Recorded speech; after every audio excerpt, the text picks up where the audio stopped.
US ഭരണ കാര്യക്ഷമതാ വകുപ്പിൽ നിന്നും പടിയിറങ്ങിയതിന് പിന്നാലെ ശതകോടീശ്വരൻ ഇലോൺ മസ്കിന്റെ പൗരത്വം തിരഞ്ഞ് ലോകം. അമേരിക്കയിലെ ചെലവ് ചുരുക്കാൻ ഇറങ്ങിത്തിരിച്ച ട്രംപ് US പൗരനാണോ എന്നാണ് എല്ലാവരും ഉറ്റുനോക്കുന്നത്. കഴിഞ്ഞ ദിവസമാണ് US സർക്കാരിലെ ഭരണ കാര്യക്ഷമതാ വകുപ്പിൽ നിന്നും വിരമിക്കുന്നതായി മസ്ക് പ്രഖ്യാപിച്ചത്. എന്നാൽ ഡൊണാൾഡ് ട്രംപിന്റെ പ്രസിഡന്റ് കസേരയിൽ ഇരുത്താൻ കോടികൾ ചെലവഴിച്ച ഇലോൺ മസ്ക് അമേരിക്കൻ പൗരനാണോ? എന്താണ് ട്രംപും മസ്കും തമ്മിലുള്ള ബന്ധം? രാഷ്ട്രീയത്തിൽ ഇറങ്ങി മസ്ക് നേടിയതെന്ത്? 1971 ജൂൺ 28 സൗത്ത് ആഫ്രിക്കയിലെ പ്രിട്ടോറിയയിലാണ് ഇലോൺ മസ്കിന്റെ ജനനം. അതായത് മസ്ക് ജന്മന US പൗരനായ വ്യക്തിയല്ല. അമ്മ മേയ് മസ്കിന് കനേഡിയൻ പൗരത്വമുള്ളതിനാൽ 1989 17-ാം വയസ്സിൽ ഇലോൺ മസ്കിനും കാനഡയിൽ പൗരത്വം ലഭിച്ചു. ഇതുപയോഗിച്ച് നോർത്ത് അമേരിക്കയിലാണ് പഠനാവശ്യത്തിനായി കുടിയേറിയ മസ്ക് പിന്നീട് അമേരിക്കൻ പൗരനാവുകയായിരുന്നു. 1989 കാനഡയിലേക്ക് താമസം മാറിയ മസ്ക് ഒണ്ടാറിയോയിലെ ക്വീൻസ് സർവകലാശാലയിൽ പഠനം ആരംഭിച്ചു.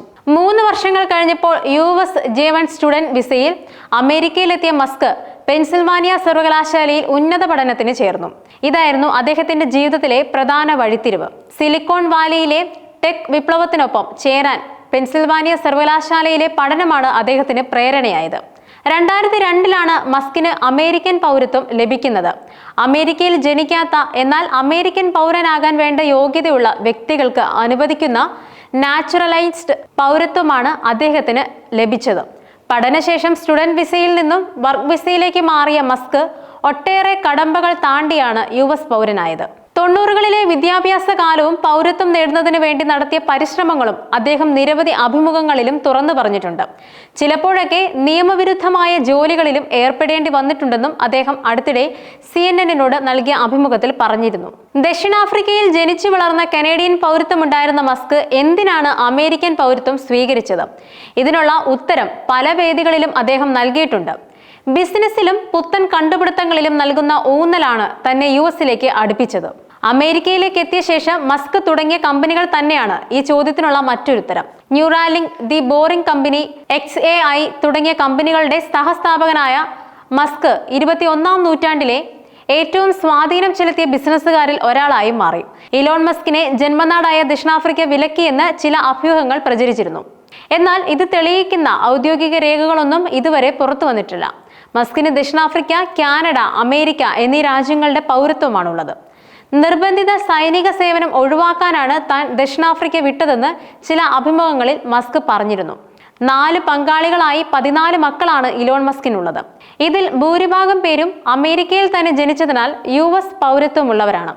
അമ്മമാർ കനേഡിയൻ പൗരത്വമുള്ളവരായതിനാൽ മക്കൾക്ക് കനേഡിയൻ പൗരത്വത്തിനും അർഹതയുണ്ട്. ബിസിനസ്സിൽ ശതകോടികളുടെ നഷ്ടമുണ്ടായിട്ടും എന്തിനാണ് ഇലോൺ മസ്ക് ട്രംപിനൊപ്പം നിൽക്കുന്നതെന്നാണ് എല്ലാവരുടെയും മനസ്സിലുള്ള മറ്റൊരു സംശയം. US പ്രസിഡന്റ് തിരഞ്ഞെടുപ്പ് പ്രചാരണത്തിന് സാമ്പത്തിക സഹായം തേടിയാണ് 2024 തുടക്കത്തിൽ ഇലോൺ മസ്ക് അടക്കമുള്ള ചില ബിസിനസ്സുകാരെ ട്രംപ് ഫ്ലോറിഡയിൽ വെച്ച് കാണുന്നത്. എന്നാൽ തിരഞ്ഞെടുപ്പിൽ മത്സരിക്കുന്ന ഒരു സ്ഥാനാർത്ഥിക്കും താൻ സാമ്പത്തിക സഹായം ചെയ്യില്ലെന്നായിരുന്നു അന്ന് മസ്കിന്റെ മറുപടി. എന്നാൽ ജൂലൈ 13 ഇലക്ഷൻ റാലിക്കിടെ ട്രംപിന് നേരെ വധശ്രമം ഉണ്ടായതിന് തൊട്ടു പിന്നാലെ മസ്ക് ട്രംപ് ക്യാമ്പിൽ ചേർന്നു. വലിയൊരു തുക ഇലക്ഷൻ ഫണ്ടിലേക്ക് സംഭാവന നൽകിയ മസ്ക് പരസ്യമായി ട്രംപിനെ പിന്തുണച്ച് റാലികളിൽ പങ്കെടുത്തു.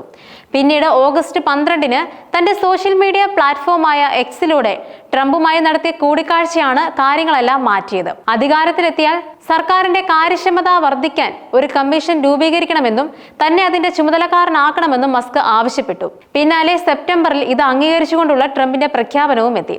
അധികാരത്തിലെത്തുമെങ്കിൽ സർക്കാരിന്റെ കാര്യക്ഷമതാ വകുപ്പിനെ മസ്ക് നയിക്കും. ട്രംപിന് നേരെ വധശ്രമമുണ്ടായ പെൻസിൽവാനിയയിലെ വേദിയിലെത്തിയ മസ്ക് 2024 ഒക്ടോബർ 5 മറ്റൊരു പ്രഖ്യാപനവും നടത്തി. ഞാനും ഒരു മാഖയാണ്.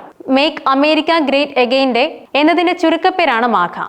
പിന്നാലെ മസ്കിന്റെ മറ്റൊരു പ്രഖ്യാപനവും എത്തി.